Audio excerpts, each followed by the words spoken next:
Members of the panel, I hope you're having as much fun working on this terrific issue as I am. My name's Richard Mode.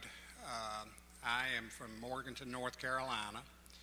I've spent 40 years as a wildlife conservationist working with sportsmen.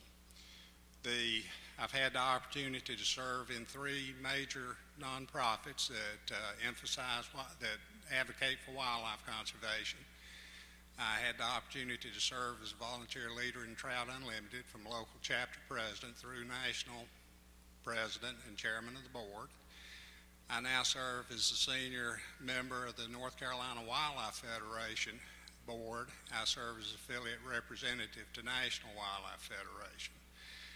I've been blessed and pleased to receive all 3 organizations' most prestigious award. I have, in 2007, I was presented with the Budweiser U.S. Fish and Wildlife Foundation Budweiser Conservationist of the Year Award. The only reason I review that background is because I've had an opportunity to work with hundreds of thousands of sportsmen across America. They, like me, are not couch potatoes. They get outside. The ones that are as old as I am and my friend here have had an opportunity to see many, many years of change. It's the very nature of sportsmen and sportswomen and wildlife conservationists to observe changes in the natural world. When you spend your time afield for a period of years, it's easy to see the impacts of climate change on that natural world. It's a consensus of the sportsmen and the wildlife communities that wildlife habitats are changing and changing quickly. As a dedicated trout angler, I have observed trout streams warming, streams that are marginally cold enough to sustain trout are warming to a point that they'll not sustain trout in the future.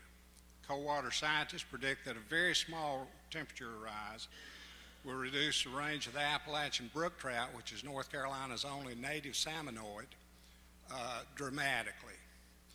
For almost 40 years, my family's joy has been to go down east to Lake Phelps, which is a Pocosin lake. I have pictures of my 40-year-old son, who's 230 pounds, when he was a little boy down there with a fly rod in his hand. Basically, we go down there and wade fish for bass. We throw popping bugs. We go the end of June because the water's warm enough to wade and warm enough for the kids to swim. We've been moving that trip back earlier in the year for the last few years. Last year we went a month early. The water was too hot to wade comfortably. The bass had to leave their nesting areas and their areas of cover and go out to deep water in order to survive. We had to come to the house. As an avid duck hunter, I've tracked duck migrations for 40 years. Every year, basically, we hunt local ducks during the early part of the year, during the early part of the season. Then there are wood ducks. Then the wood ducks leave, and for a while we have no ducks. Then a glorious thing typically happens. The big migratory birds come in from up north. Last year they didn't come. It was a season that wasn't. The conservative estimates of sea level rise on the coast of eastern North Carolina show that we're going to lose 1,500 square miles of prime estuarine habitat. This is incredible wildlife habitat, and it also supports a robust seafood nursery habitat and migratory bird habitat. We currently have mercury advisories from the Great Smoky Mountains to the Outer Banks. That's a drive that would take you 8 hours. It's an atrocity that North Carolinians cannot eat the fish that they catch. Our loss of these special places and the special pursuits that we hold dear are somewhat self-centered, we admit. However, 2.25 million North Carolinians hunt and fish and watch wildlife. We spend $2.6 billion a year. We create 46,000 jobs. we're an economic driver in the state. So what's good for sportsmen is good for North Carolina. Additionally, outdoor recreation-related tourism is a major economic driver in the state. This business relies on a robust natural resources base to attract visitors. I have 2 granddaughters and another one on the way.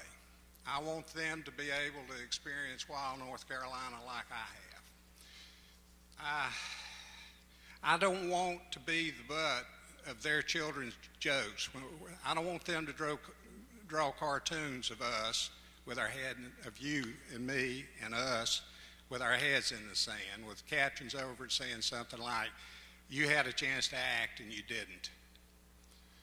The sportsman and wildlife community applaud the development of these carbon rules, welcome the mercury rules, and hope you'll proceed with speed to implement these rules as the next step to protecting wildlife habitats in our natural world from the worst impacts of climate change.